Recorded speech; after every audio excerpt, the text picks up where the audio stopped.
I think we gonna start.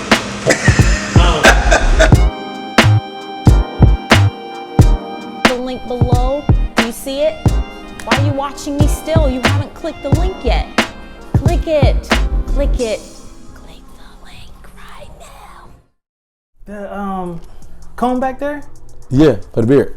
What? Yeah, my barber put me on it. I was like, God damn. It's like a hot comb, but it's a hot comb pick. Yeah, that's why if I have the time, I don't be having the time. But my beard, it grows, and I just want that shit to just be a little bit more fuller. Yeah. But my shit growing now, so I'm like, damn. Cause this is my, this is like probably like the third largest version of my beard. My shit was crazy last year. Like before I cut it this time, it was crazier. That's why I'm gonna stick with the beard. I ain't gonna. Fuck that. The stuff I saw for you had it short. It was like, it looked like the 5 o'clock shadow look. Mm-hmm. I had to line up with it. Yeah. I done had so many different looks with the face, man. I'm so over it. Yeah. Yeah. So what brought y'all here to Tampa? Tampa was, we rolling? Yeah. All right, in the building? All right, bet, cool. So, just to give a whole breakdown, I used to do party promo in college. So that's how I even got into music. I heard about that. Yeah, so I threw parties at my college. After I crossed to my fraternity, I was like, all right, cool. Let me start reshaping stuff. I just had a vibe, I had an image and everything. So I just built a lot of relationships throughout that transition. And one of my frat brothers, who I look at as a business mentor, he's actually one of my business partners. Since the pandemic, everything been slow, but Atlanta is the only thing that's open. So everybody wants to do events in Atlanta. So a lot of my people connect me, and I'm still connected. Right. I just don't throw the events. But now I'm like, all right, cool. At least what I can do is invest. So I put money behind a lot of the events, to make sure some of the stuff is good, book some of the artists and things like that. So we eventually put some stuff together here in Tampa with some promoters from Atlanta, New York, and Tampa, and that's why I came down here. Yeah. And then we had a situation with Tory Lanez and Sada Baby, to where they was doing a show, but I don't know what happened. I think it was just something with the with the ticket sales. It gotta be 100 with you. We don't want to take no losses. So that's why I was supposed to do the show with Tory yesterday, but it fell through. Yeah. But we ended up doing a celebrity bowling event last night that was lit. Oh, yeah, we had Fab came through, Michael Cyrus, Dream Dial, Eric and Tay, Alvin Kamara, Slid, DeAndre Slip. It was some heavy hitters in that joint. Mr. Ruggs. It was some people in that joint last night. That's dope. Yeah. You not a bowl? I can hold my own. I think more like I'm not the 200 bowler. I'm like the high 100s. But competition wise, I can get active. I don't know what it is. It's like with me, I play better when I'm competing more so if I was just going to, because I bowl for real. Like I literally bowl at least once or twice a week. Yeah. Back in Atlanta, like we do the bowling. It's so lit, and it's just it's a good exercise. It's a vibe, the energy. I'll be big on that. Just looking at different things to do with your time and stuff outside of the gym and shit. But yeah. Right. I was gonna ask you about cause Atlanta, the Jeezy and Gucci versus. You was out there for that? Yeah, I wasn't. I was in Atlanta, but we was watching at the crib. It was like we was watching a fight. You know what I'm saying? That's what I'm saying. It's probably crazy energy. It was dope. I think it was really good for the culture. Yeah. I felt like it was an opportunity, a teachable moment. You know what I mean? For people to realize, like, hey, even when it's bloodshed, even when a life is taken, and when it's real deep beef, that means there's still an outlet, no matter how you cut it. All right, there's still an outlet. There's still alternative routes to take other than beefing with somebody for the rest of your life. You know what I mean? Who got that type of energy to be mad at somebody? And I do understand at the end of the day, hey, I ain't mad at you, partner, but I ain't rocking with you either. Like I ain't rocking with you. I ain't mad at you. I'm just staying in my lane. You stay in your lane. As long as we don't cross paths, we good. You feel me? But then you got people who want to keep building it up and keep the animosity going and stuff like that. And it is, like I said, it's a very unfortunate situation for the man that was killed during that situation. But at the end of the day, once people realize that, there's a consequence for every choice that you make and for every action you make, that's the reality, And once we live in the reality, which society is hard doing that nowadays. No one wants to live in reality. then you understand what's going on. But for them two men, consider them moguls to the hip hop industry and for the culture and for hip hop and music in Atlanta. I think that was a very, very pivotal move for the culture. You know what I mean? That was big. I didn't watch it the day it dropped. I watched it like I think the day after. I watched every joint, every song.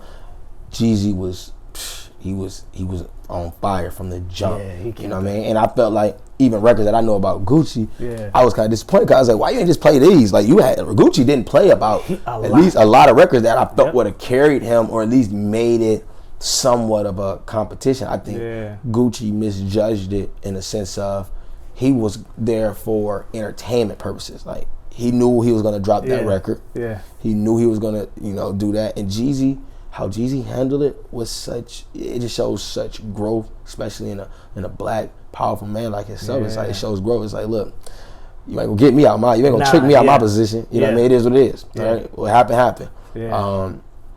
This is for the culture. I got an album dropping tomorrow. I ain't really. It is what it is. Like I don't have nothing to prove. All right.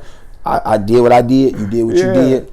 It's 20 years, 15 years later. I don't even have it in me to argue with you, bro.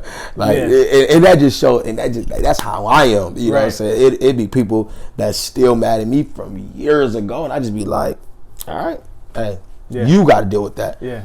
It's off my conscience at this point. It's off my mind. I'm not even looking at it like that no more. It is what it is. So if you gonna sit up here and still be bitter and tight, hey, move aside then. Because at the end of the day, you ain't gonna stop nothing that's going on in my life. Right? You ain't gonna stop shit unless you coming to stop something physically. Then that's the only way that you may have a shot. Outside of that, you ain't stopping nothing that's moving in this way. Look, I want to talk about because especially being a black man, I talk to a lot of black men on my platform, and they all pursuing it. They all moving and doing things. So I'm always fascinated to see their transition to growth. Because I know for me, just to give you a little backstory, when I started this platform, I just wanted to showcase conversations. I feel like conversation is something that's lost within our society. Right. Even if you don't agree on something, we can still respect each other as human beings and still have a decent conversation, right? So, and in growing it, I said this to one of my guests before, with the quality that we're able to put out, and the way that we do it and try to remain professional, I feel like being a black man, there's this pressure, not so much of a pressure, but just this okay, listen, you're black, so you gotta just be extra professional. You gotta be extra quality. It's you kind of gotta stretch a little bit more. Always. So in building what you're building and doing what you're doing and your brand, and even outside of music, because music is what you do. But behind all that, you still got a brand that you pushing, and music just is a way that helps you get that brand out there. So moving and doing what you're doing, being a black man, how important is it, I guess, for you, or what do you feel when it's okay, I'm putting my foot out there, and before I put my foot out there, I kind of got to okay, know what it's going to be looked at, and trying to move ahead of that. I've been very calculated within the most recent years of my life, because I've been making the most money financially. I've been the most financially stable. I just purchased my first home. I'm a homeowner now. So it's the whole vibe is different. I'm in a better situation to really, really be there for my children. So everything that I do now is, like I said, it's calculated. The choices I make, it's okay, if I do this, I gotta already have a move set up. So if I'm gonna spend this money, if I'm gonna take this trip, if I'm gonna take my girl somewhere, if I'm gonna do the vacation with the kids, or if I'm gonna make a major purchase, I set up stuff already before then. I'll set up little business plays, whether, it's one of my Airbnb properties or rental car companies or whatever I got going on. I just try to set stuff up prior to making moves, so I'm ahead of the game. Because like you said, it is tough that where we are in society now, where it's always been this way. Black people first and foremost, black people in general have to work extra hard, but then second to that is black men. We we at war with the world and ourselves. Yes. And it's crazy. I hear a lot of these I don't want to get too deep, because I know women be oh, they be saying what I say it, but it's when all the stuff that was happening with black women, it was we need to protect our black women, black men don't protect black women, and I be tight about it, because it's don't say we don't protect black women. We protect black women. Don't get it twisted. I'm gonna tell you this though. Who protecting black men? And I just barely keep it even other black men. That's what I'm saying. I said, it gets deeper. It's just more so like, man, we at war with amongst ourselves. I cannot do anything. I can go out and I worked hard to get the watch and the chains and the clothes and everything. I worked hard for this, so I didn't screw nobody over to get this. I didn't rob nobody. I didn't steal from anyone to get this. So why is it that when I go to the gas station, a dude is plotting on me though? You know what I mean? Like, you ready to take my stuff? That's crazy. But that's what society has taught. That if you ain't willing to work hard for it, just go take it. But it's not happening to no other race and no other gender more than it's happening to black men. And that's why I said, okay, so who protecting us? Because the police ain't protecting us. They not. They're killing us. They're beating us up. You know what I mean? And it's happening to women too. Don't get it twisted. But it's not happening at the level that it's happening to men. And I'd be like, that's why we walk with a certain vibe. If you look at the black man, we walk with we got that. You be one like me. I go in the room, I'm saying what's up to every dude in there if I can. Like, what's poppin'? You know what I'm saying? Because I want you to know, like, the energy. I'm gonna put the energy in the air first. I'm gonna set the tone. I'm gonna let you know it's positive energy over here. What you choose to do with that energy is up to you. But let you know off the drip, I'm setting the tone. Like, what's going on? How you doing? How y'all fellas doing? Y'all straight? You know what I mean? Just to check temperatures and make sure everybody's vibe is right. Because some people energy and it can be off, and you could be the offsetting. You can offset the energy, the negative energy type stuff. That's what I be on. That's big though, and I want to get on your single too, but I did want to touch on the protecting of the black man too, and just ask you about this too. Like, do you feel like the black man's, I guess like aggression to take what another man has, especially if it's a black man, it seems like, and I'm not saying this is a standard, but it just feels like a black man taking from a black man is easier for them to do than to take from, any other race. Not to say it's right still, but it's just easier to do. But do you feel like that stems from like, no opportunities? Like if you feel like, because I was raised poor, I was raised broke, so and I came from the hood too, so the opportunities and advances just not there. Like, it's just tough to get out. But when I finally seen that, okay, I'm gonna move this way, and I had to get out the hood and got out, and moved up, I saw that, listen, I want to do something different, and I didn't just want to be out here taking. You know what I'm saying? Like, so a lot of, would you say that's opportunities? That's spot on. This is what we need to do. All right, what we need to do as a culture is we have to stop blaming the lack of opportunities and the lack of resources in our communities and just go create them. Because now what's happening, let me tell you, what's going on is everybody's pushing this agenda. Go to college, go to school, go to college. This is what it is. Me personally, I'll be honest with you, I graduated from college already. But what I took from college was the experience I had with everybody. Pledging, the relationships and rapport I built, professors and certain people. But the stuff that they're teaching you now, as generations progress, college damn should be extinct because of the information that's being provided. You can go get. It was at a point in time where I can look up my whole test on Google, the answer to a whole test. That's where we're at in society now. And it's like, what college does for people is it teaches you how to think for yourself and how to work for others. You feel me? Because now this is your first moment away from being from home and going into your adulthood. It's your beginning years of your adulthood. So it's like, this is where we at with it. So with me, I think pushing the agenda of entrepreneurship is way bigger. If we're in the streets in the hood, it's because we don't have no one teaching us. And I tell people this all the time because I also own a credit repair company.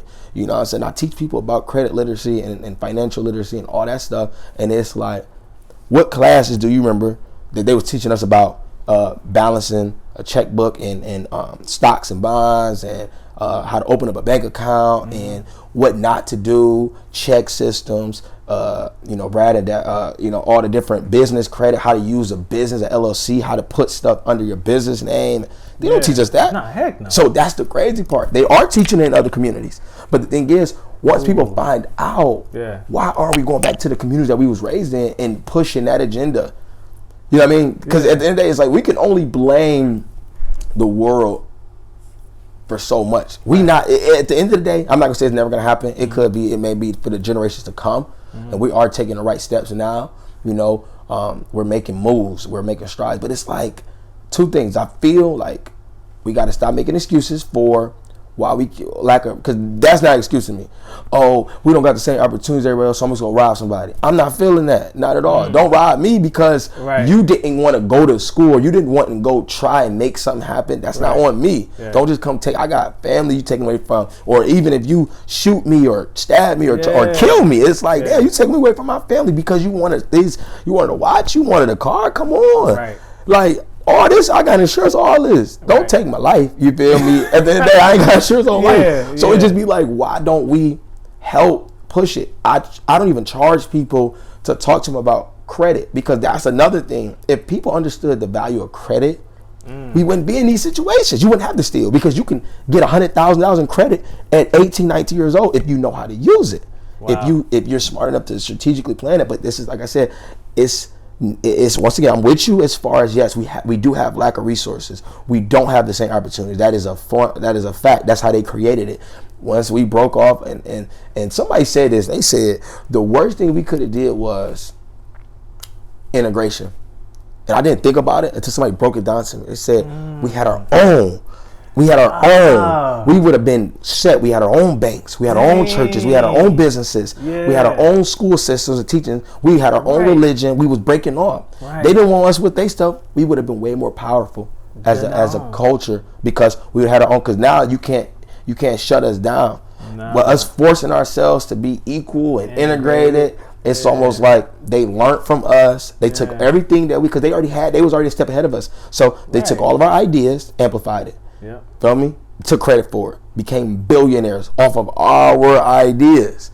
When we could have became billionaires. You know, we could have had the Jeff Bezos, the Steve Jobs. I mean, not Steve, but Steve Jobs. We could have been those, because I feel like we're the most advanced, the most physically dominated. You know what I'm saying? Our skin, everything about the black species is beautiful. You know what I'm saying? So it's like, why do you think they take from it? Why do you think, if you look at all these, every other race, no matter who it is, they want to do something black.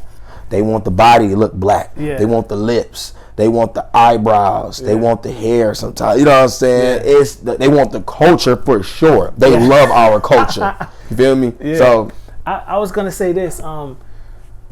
Like, do you think that there's a desire to learn what we need to learn, or what we should be learning back in those communities? Because when you leave, you come back and you try to teach it, right? You want to teach it, but is there a desire to learn that versus a desire just to, I'm gonna go ahead and take it this way? Because I feel like what you're saying that needs to be taught, which I 1000% agree with, and I plan on and I'm connected with people that can allow me, to go back and teach it, because I definitely want to, right?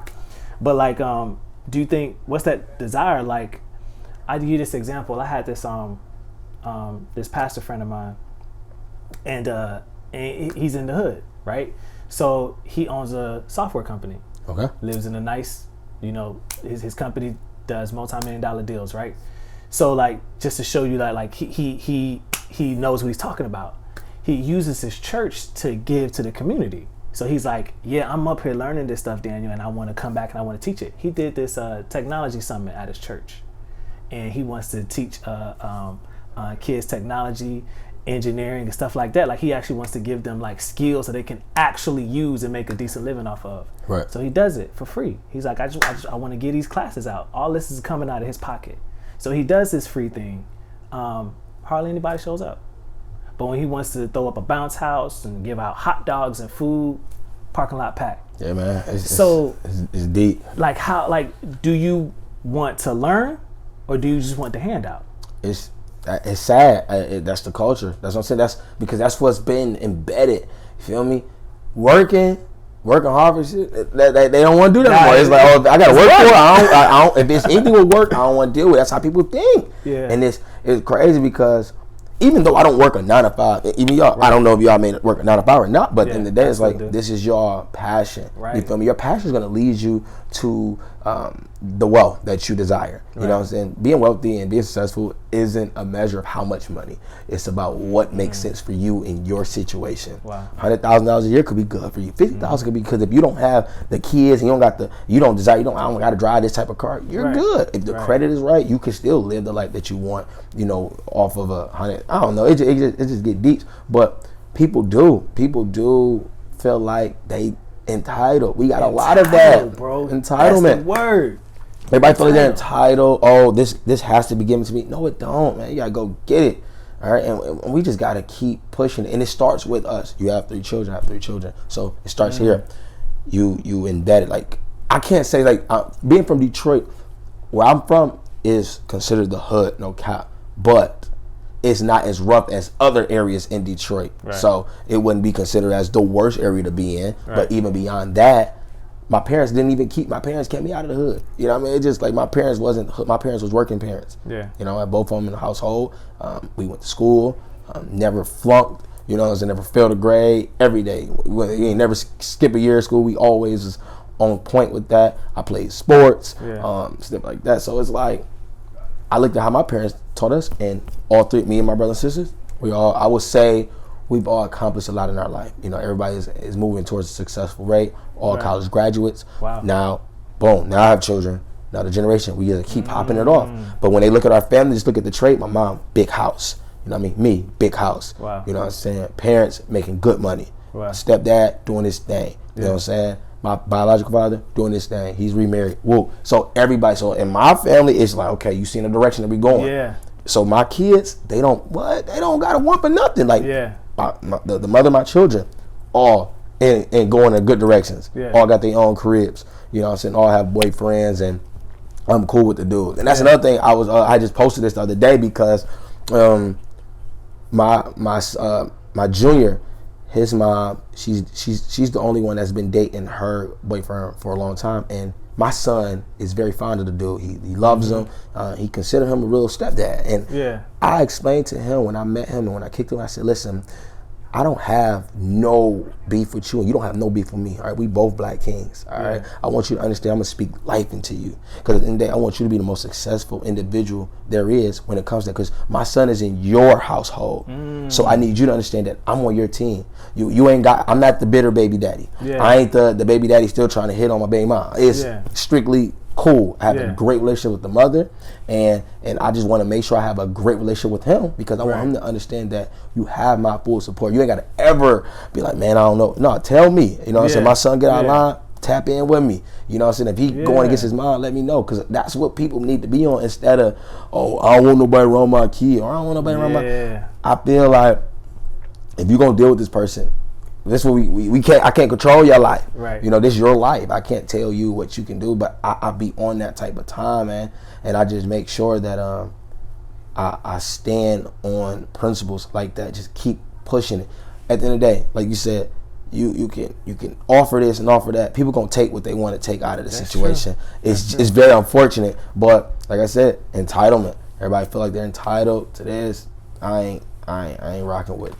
So which is all true, and I believe in that, because it all stems into what happens in the family unit. And I feel like the attack, before we get off of that, because that is a deep topic, before we get off of that, the attack is on the family unit, because it all stems in the household. The society can only teach you and influence you based off of what you didn't get taught or influenced. And then you may go a little straight a little bit, you know what I'm saying, but you always gonna come back to that foundation. If that foundation wasn't set, you ain't got nothing to bounce back on. Yeah, because you don't know what. You don't know. Yeah. Now you're just taking anything. Yeah, and that didn't make sense. That goes back to what you said, because it's like now people are taking because they don't know. They don't know. And then the knowledge is like your pastor friend. He's passing the knowledge, but they don't know that they need that knowledge. How can you know? How do you know you need something until you don't know you need it until you need it? And that's why I always try to at least stay prepared, or a little calculated ahead of the game, so I'm able to just be prepared even before it's time to be prepared. Yeah. So that's the type of time I be trying to stay on. Real talk. So talk about your new single. Well, by the time this airs, but the new song that just dropped. I like the video. Oh, appreciate it. Yeah. Want That record is how do I describe it? It was a fun record. I wanted to get back into making fun like jump pop music, dance music, stuff that can really, really catch ear. I'm very big on sampling. Like that's like one of my I would say strengths when it comes to music, or one of my techniques is I try to sample something or reference something in a record just to draw my audience in, which is, you know, that's standard, you know, writer technique now. You know, you want to pull people in. But even with this song and this video, it was just a vibe all around. I just wanted to speak about, you know, women honestly kind of like wanting men but kind of not showing it.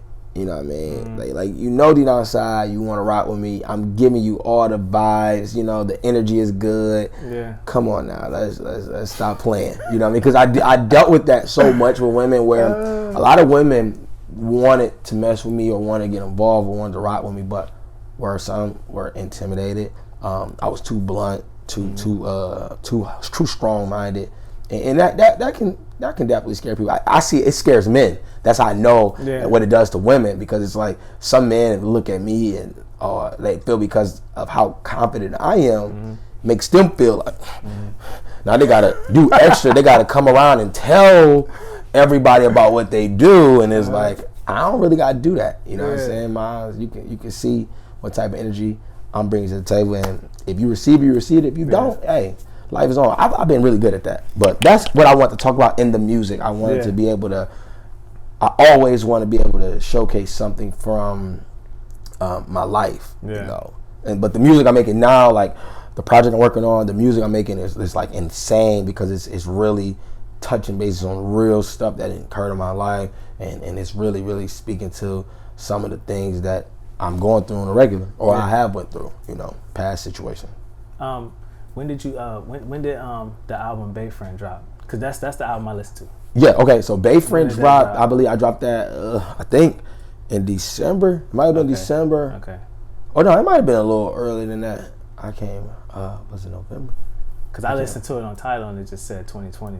Yeah, it was last year for sure. I just can't remember exactly when. I don't know if it was between the November or December, one of them two.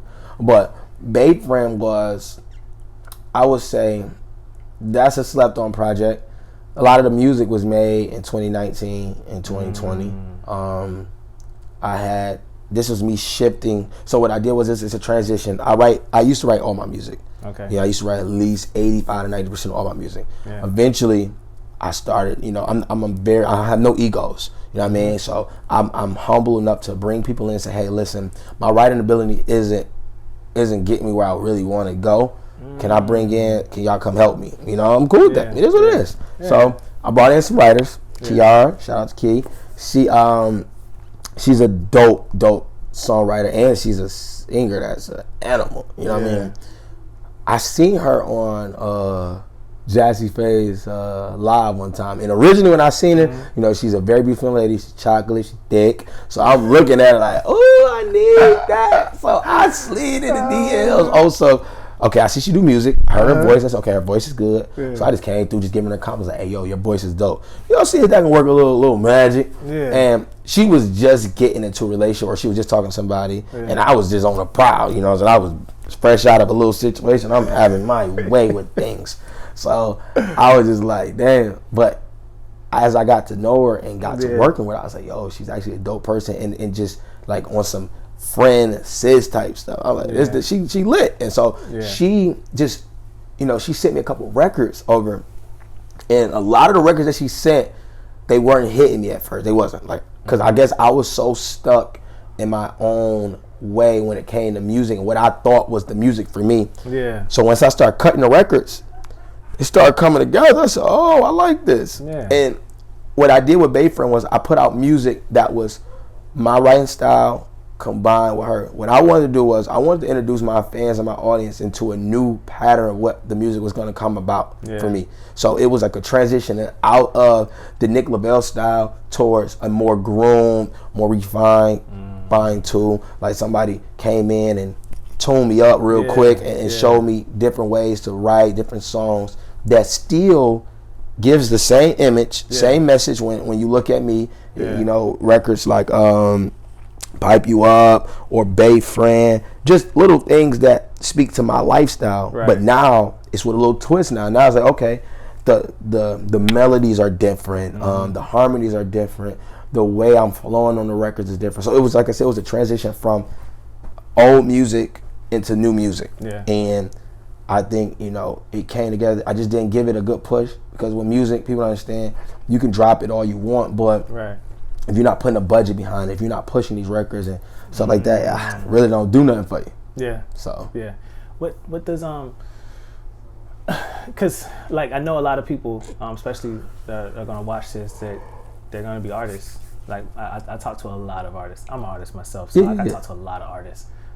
So I guess I want to just see like what's that process like for you? Like, okay, yeah, I got this idea, I got this, and how much time do you put on it too? Like, what is that process like for you? For me, because you said there was a transition too. Yeah, definitely. Just the process of making music or getting it, and then like we're gonna put this out. Like how I mentally.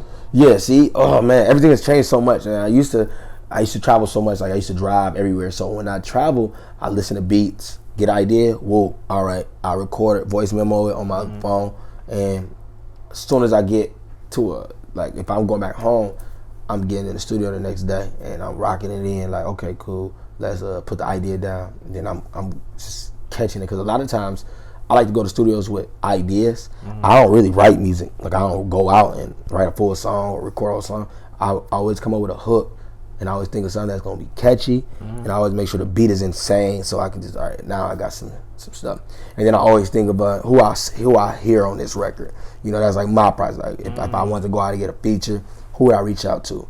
Got that. Then now how I approach stuff is not like, it's a similar way, but what I realize is you can't move without any music unless you just got major connects and people just gonna do stuff for free off the back end, like like in hopes and dreams that they're gonna get some off the back end. But now, man, you gotta pay for everything. You gotta pay for you when it just come for the business aspect. You feel me? I get the song registered, get it copyrighted and all that good stuff. You gotta make sure what platform, choose the platform you're gonna distribute it through.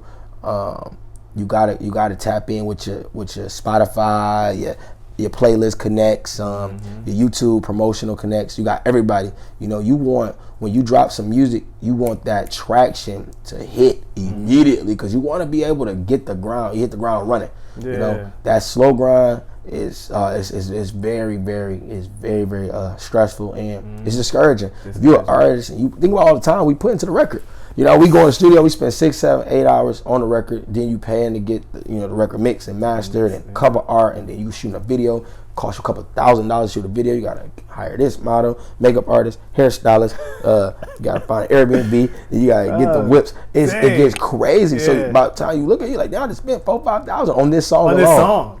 And guess what we got? Well, I can only sell it for 99 cents. I'm like, Lord, how am I gonna make this money back? Now I'm stressing. So now it's like when you put music together, I tell artists, don't put nothing together without a budget. Artists get upset with me. They get upset. Like I was just talking about this other day. Like artists get upset with me when they DM me for features and stuff, and I say, hey, I rock with you. I'm sure you make good music, but we can't do nothing without a budget. I just say that. Naturally, off the real, they think like, oh man, how much is your feature? All right, cool. I'm still taking my feature price. I wasn't saying that, but I'm telling you, I'm not doing a record with you unless you have a budget. It's nothing against you. Right.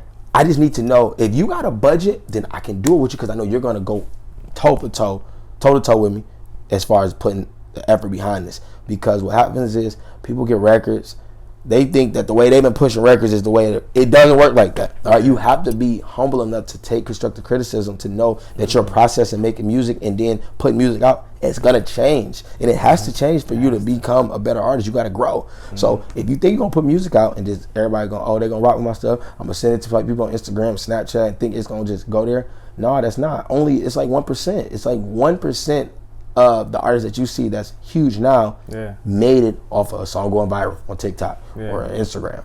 But now you gotta put that money behind these records, man. And the labels ain't giving you money up front for a record no more, because the game and change. It's changed so much. They want to see you do something, and I don't blame them. Yes, why would I? Because I'm such an entrepreneur artist, I think like them. I be like, I'm not giving you no money. You ain't got nothing. You can't show me that you made no money on your own. Why? But I'm gonna give you some money. And that's the biggest thing.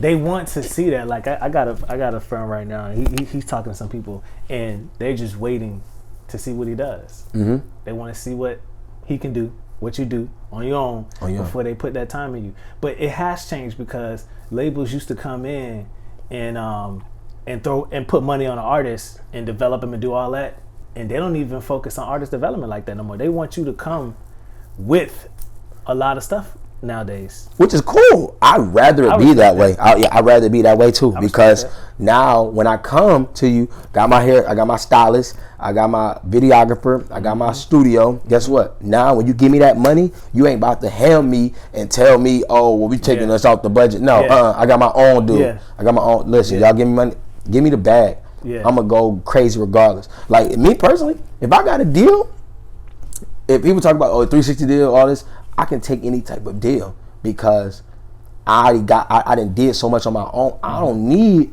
to go buy no big ass house. You know what I'm saying? I got that already. Yeah. I got the cars that the rappers use in their videos. Yeah. I already got the jewelry. So the stuff that people get money for and go spend money on, I'm gonna go get the money, because when you get money from a label, right, and put it there. Right there. I'm gonna put it and I'm gonna do what I need to do with it. That's gonna make me more money. Yeah. And then I'm gonna invest in the other stuff that's gonna bring money too. Because at the end of the day, you give me the bread, you ain't telling me how I need to spend it. You just say, hey, I need this back. Mm-hmm. That's all I need to know. That's all. And I was listening to Joe Budden was on a pull up, and I think he was talking to Tory Lanez, and he said they were talking about deals and the bad deals and stuff like that. And he was saying some artists, like, people talk bad about 360 deals, but some artists could benefit from a 360 deal. Like, it all depends on how you negotiate a deal, how you word it, how you work it. Because especially if this is your first grab at something, you know what I'm saying? You gotta get it. You can't really ask for much, because what's your track record look like? Yeah, you got an asking price, but your asking price is, you're probably not going to get your asking price because they don't see that value in you. And honestly, listen, they don't have to see that value. Exactly. It's just like a bank. I said the label is just like a bank. It's just like a bank. Yeah. You go in the bank look at your credit. They figure out, you look at your credit, look at your income, they look at your DTI, they look at everything, right? And they say, okay, based on the information you give me, this is what we feel that we can give you. Yeah. What you gonna tell the bank? Oh, I don't want it. What? No, you better get that. I want more than that. No, you can't. You don't. It don't work like that. So if you don't work like that with credit, why do you think it's gonna work like that with music? Feel me? Why am I gonna give you more money and you ain't showing me the paperwork, the documents, your tax return? You ain't showing me the right stuff that shows that if I give you this money, I have to be able to know that if I give you this money, I'm a benefit. Whether you like hammer me or not, bottom line is, I tell people, get the money and hit the ground running. Don't get the money and then now you taking trips, you done bought $50,000 watches and chains. Now you're stuck. Yeah. If you really get the money, $50,000 here, $100,000. Now they're giving you label money, $100,000 for a single, $100,000 for whatever the case may be. Now you gotta go put everything together. Go get the best writers you can get. Yeah. You ain't got to get the biggest producers. To me, I don't believe in all the big name producers no more, because at the end of the day, it's like, I'm going to wait today. Once you own, you going to come to them. Only thing I think makes sense is getting features with certain artists that will make the record pop, and that will help push it. I think, when you're getting money from a label and stuff like that, like I said, I genuinely feel like I could benefit from a 360 easily, because I don't mind you eating off of everything I got, because at the end of the day, if you're gonna put the money up, that's cool. Give me 300, 400,000. Yeah. We're gonna turn up. Yeah. We're gonna make it make sense. Yeah. And we're gonna do it. Let me prove what I can do. Right. Then we'll resurface, get a new contract, because of course I'm gonna blow. Looking up for the real. I'm gonna blow way faster. But the thing is, I'm a hustler. I've been getting money before the music, so it's like, what you ain't nothing's gonna change. Like, the life that I want to live, the life that I desire to have, I'm already living that life. Whether I didn't do music at all no more, I'm still living the life that I want to live. And it's like, getting a 360 deal ain't gonna hurt me. It ain't gonna hurt me at all. You know what I'm saying? Well, big, which is big. Yeah. And that doesn't. And one thing, it doesn't make you desperate. Yeah. Because you're not desperate, and you're not just gonna. I'm not gonna allow you to do whatever you want. You know what I'm saying? As far as what the label wants to do. But so I wanted to talk about some of the stuff that you're into, like because I asked you off camera, like, what your brand was. Yeah. What was that? So I guess talk a little bit about that, some of the stuff that you went into. When people talk about my brand, okay, so Whole Well is my apparel company. started with an idea on tour. Like I said, it's self-explanatory. I was humping the hoes. That's just what it was. Tour. I've been on 4 tours. Oh, wow. And I was going crazy. Yeah. So girls was asking, like, are you ever gonna get married? You ever gonna get settled down? Stuff like that. And I was like, look, if I ain't married by 35, all right, because I'm not. I felt like the life that I was living at that moment, and I was apparently living in the moment. I didn't see myself being in a relationship because I felt like, hey, my view of relationships and women and everything has changed so much over the years as I've grown and things like that. I just didn't see myself at that time going in a direction. I mean, stuff has changed drastically now that I'm in a relationship, but ultimately, the brand for me, I think now that I'm pushing is more so transparency. Hoe is bigger than just being a hoe. It's more so of being transparent, being honest with yourself.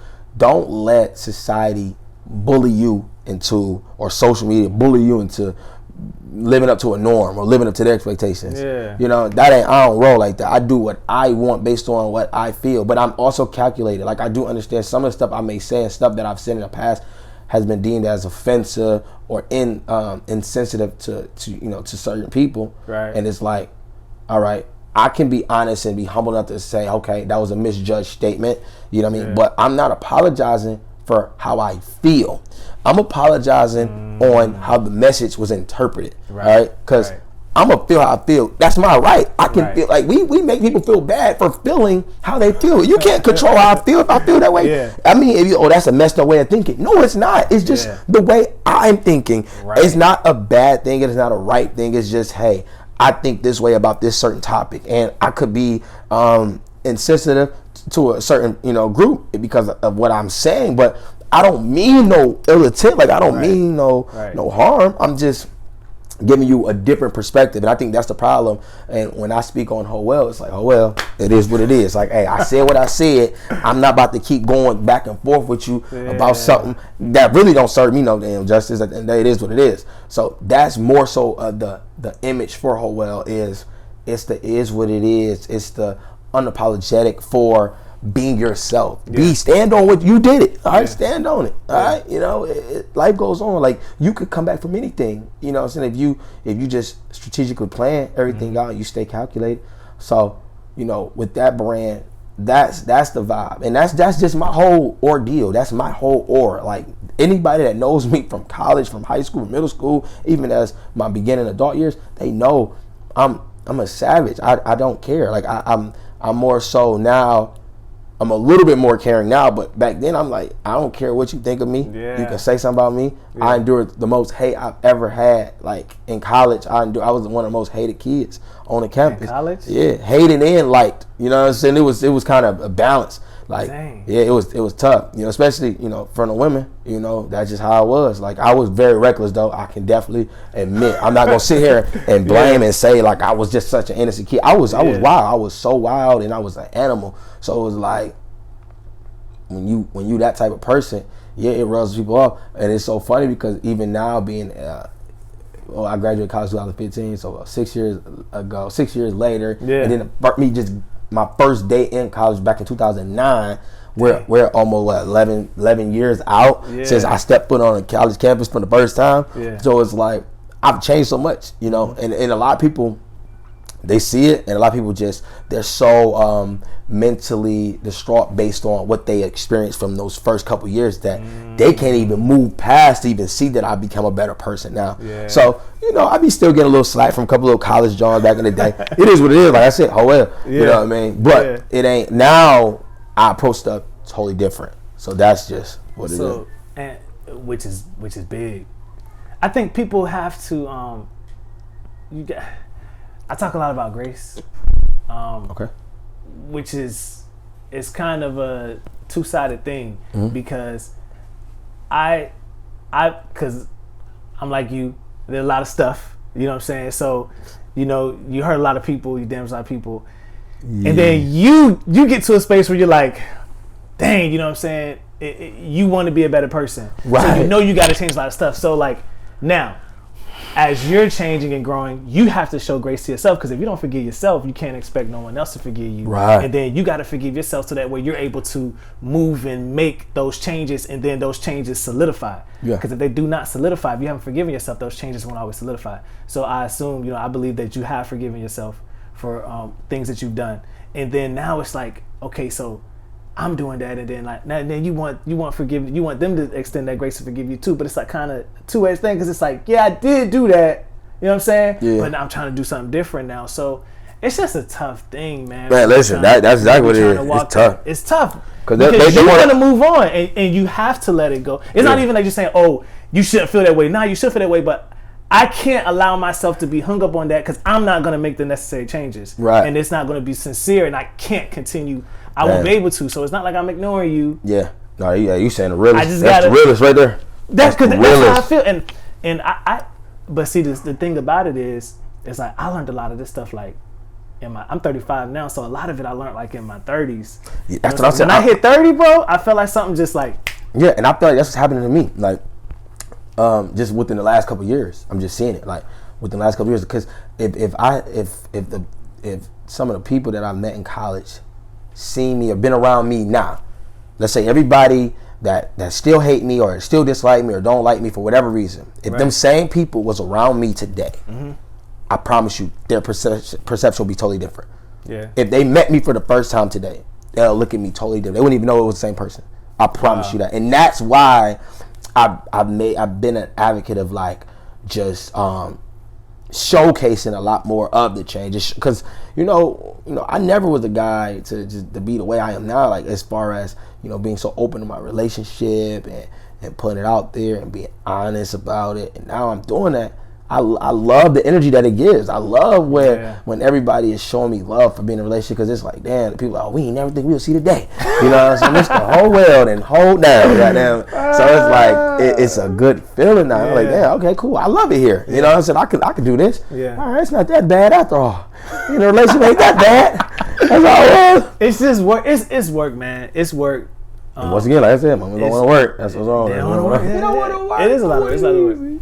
It's a lot of work. I want to talk about legacy now. I guess we can end it off on legacy, because like you have children, I have children. I know the mindset that comes from a man that's like, you grinding, you moving for something. Yeah. You know what I'm saying? And like legacy is a huge part of it.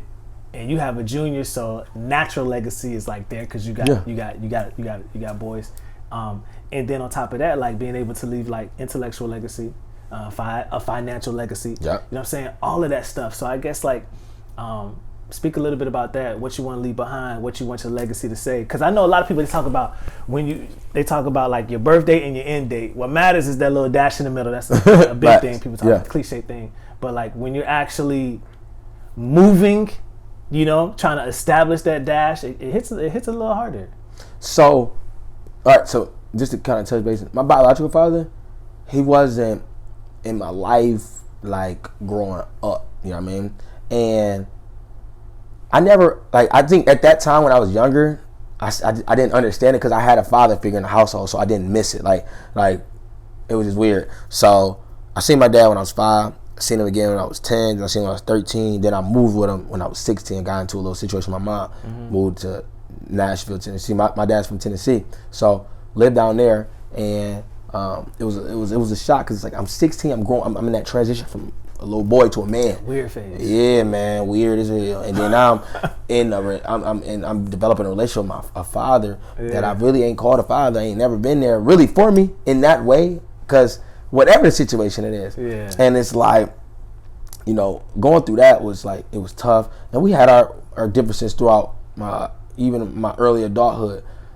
Now, to this day, my dad is arguably like my best friend. Wow. And it's crazy, because it's like, for a man that, like I said, for at least 21 to 22 years of my life, it was like a up and down with me and him, for sure, up and down, relationship strain. And I think after I had my first kid, after I had my kid, and then I had another kid, it was like, okay, all right, I see what you was going through. It's like, I'm not, once again, go back to earlier where we were talking about how we make excuses for, saying, what this is the hand you're dealt, so deal with it. You feel me? Play the cards the way it is. This is what you got. I just posted that this morning. Play the cards you dealt with. So it's like my pops, you know, I started to understand him. I started understanding like what he could potentially have went through at 21 with 3 kids. I'm like, damn. So it's like a cycle. You was 21 with 3? I was 20. No, my first kid was at 22. So I was about 26. 22, 24. Yeah, about 26. 26 with 3 kids. Crazy. That's still, I mean, that's arguably, you know what I'm saying, that's, or 25 with 3 kids. Yeah. It's still like, I mean, it's a lot, but shit, I mean, that's just what it was. Yeah. But knowing that, realizing, you know what I'm saying, letting it manifest, I looked at my dad and I just like, okay. And I look at my dad's relationship with my kids. My dad made it pat to me, he made promises, and he has not lied about it at all. He said, listen, I couldn't do what I could have done, or I didn't do what I should have done for you. Right. He said, I'm not gonna miss out on that with my grandkids. Wow. So that plays into my legacy, like memorandum and all this, because it's like watching my dad say that and act on it and stand on it, and he does a lot for my children. Like he does a lot. It's like he treats like they're his kids, but that's lit because it's so much that we're showing the kids. Like my kids, like I said, they don't know what it's like not to have a dad. They just don't know that. I've been there from the jump, from the beginning. Watch these kids come out the womb. So it's like when you that's the image. I've never not been there for my kids. I don't know what it's like not to be there. Like I'm here now. Like my daughter, I have split custody with all my children. So I get all my kids every other day or 2 weeks out of the month. My daughter lives in Atlanta, so I'm picking her up randomly, or her mom will drop her off. She'll be in my house 3 weeks, 1 week, 2 weeks, however we got to make it make sense. But it's like, you there. I'm there, and I feel like that's huge because that's what they're seeing. So now I got 2 boys and I got a girl and I got a stepchild that's all getting raised and seeing what it's like, the foundation. Like, okay, all right, it's okay for mom and dad not to be together, but they're both still working together. They're both still co-parenting, and everything is meshing. So it's like, these are some of the foundations that I'm really, really seeing manifest, and it's like, damn, it's lit because they're seeing this with their own eyes. It ain't like I ain't gotta preach it to them. I think action is so important. A lot of times you hear women or men bash the significant or the baby mom or the baby dad, and I'd be like, listen, don't tell me about your baby daddy, all right? Let me see your child around that kid. That's gonna show you the relationship. Because you can say he a deadbeat all day. How that kid act with that parent, that's gonna show. If he ain't trying to rock with him or ain't trying to rock with her, there you go, you got it. But if that kid want to be around their dad, their mom, then you know they got a relationship. No kid just want to just be around a random stranger that and kids gonna tell the truth. They don't. So, you know, I just be wanting stuff to be genuine, organic, and I want my kids to see it, see the action. You know what I mean? I don't buy my kids everything that they want, but I make sure they get everything they need, and I think that's imperative. You know, I'm not the friendly parent. All right, I'm the you have to be though, especially balance raising. And then I told my son's mom this too. I'm not raising a boy. I'm raising a man. On top of that, I'm raising a black man. Yeah, that's it. That's it. That is like. And he has to be, whether he wants to or not, he has to be ready to handle this black man pressure, because I ain't asked for it. Yeah, you I wasn't there. Wasn't saying, hey man, nah, but I was born into it, and I had to learn it, and we got to learn it like that, because the world will teach it to you. Yeah, it'll the put world you will teach it to you, and you don't want them to teach that lesson, because you don't know how you're gonna bounce back. I thank God that both my parents was around in my life. My parents got divorced when I was in middle school, but you know what I'm saying, they were there. So I thank God for that. And I didn't realize how important it was until I got into the world and started talking to other people and seeing how their parent relationship was. And to me, it was foreign, because I was like, dang, my mom ain't never talked to me like that. My dad ain't never, you know. So it was weird for me to see that, and I appreciated my parents even more as I got older. And now with 3 of my own, and I commend you on that, especially being a black man too. And I know the stereotype is black fathers aren't around, but see, here's the thing. Some of them aren't, but the black men I know, bro, they there. You know what I'm saying? So to me, I'm just like, and we all heard that growing up. And even for me, I believed it for a while because that's what was being popularized. But now when I'm living and I'm seeing, I'm like, yo, they getting married. The black men I know, they getting married. They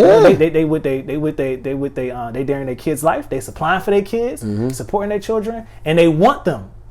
you know, they want them, and sometimes the moms are just making it tough for them to be there, and they really want to be there. So for me, my biggest thing was I'm there for my kids. Like, I'm gonna be around. I might not always be around in the way that they may want, but they always gonna have access to me. When I'm in the office, I'm working, you know, they come in and out, you know what I'm saying? Yep. I let them have that access because that's important. So I commend you on that too. So same to you, man. Same to you. man. I guess let the people know how to get in touch with you, where you at. Oh, yeah. Because now that they gonna support. Yeah, I hope so. Goddamn it, shit. You know what I'm saying? I like this. I like the fact that just a little closing remarks. Just the fact that I give people opportunity to really buy into the lifestyle and to get to know you, and people can see it in your voice. They can hear it in the connotation of how you carry yourself. It's like you know you got frauds out here, and then you got real people. And I feel like I'm one of the realest ones because I keep it a buck. And at the end of the day, like I said, it is what it is. Life gonna go on, but definitely, you know what I'm saying, tap in with me.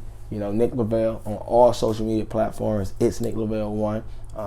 New music on the way.